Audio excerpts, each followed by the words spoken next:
At the tragedy in Newtown, sparking heated debate over gun control, the sale of guns does not appear to be slowing. Keith King has been crunching the numbers for us. Keith? Elizabeth, good evening. It is difficult to track the exact number of guns bought and sold, but every time someone legally buys one in a store, the National Instant Criminal Background Check System will run a background check on the gun buyer. These numbers show that in both Kansas and Missouri, people continue to buy guns at a rapid pace. It is a very lightweight, easy to conceal firearm that makes it very good for self-defense purposes. In August, Becky Beeker opened this gun store in Shawnee. As the name, She's a Pistol, suggests, Beeker markets to women. We found that a lot of the stores were more tailored toward the male customer, the male purchaser, and we felt it was necessary to have a place that was welcoming and comfortable for a female buyer. This weekend, Beeker says she saw a lot of customers coming into the store.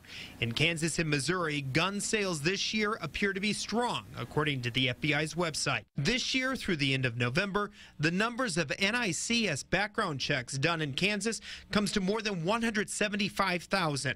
That's more than 2009, 2010, and 2011. And in Missouri, it's a similar story, with more than 430,000 background checks done so far this year, more than each of the 3 previous years. The month with the highest number of background checks for both Kansas and Missouri was November.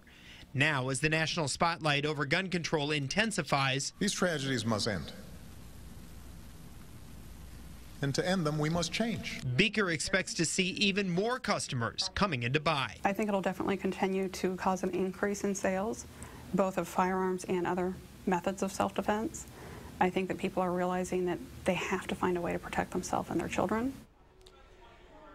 So how do both Kansas and Missouri gun sales compare to other states? This year, the state with the highest background checks is Kentucky, with just over 2.3 million, significantly higher than both Kansas and Missouri. Hawaii has the lowest number with more than 15,000. Live in the newsroom, Keith King, 41 Action News.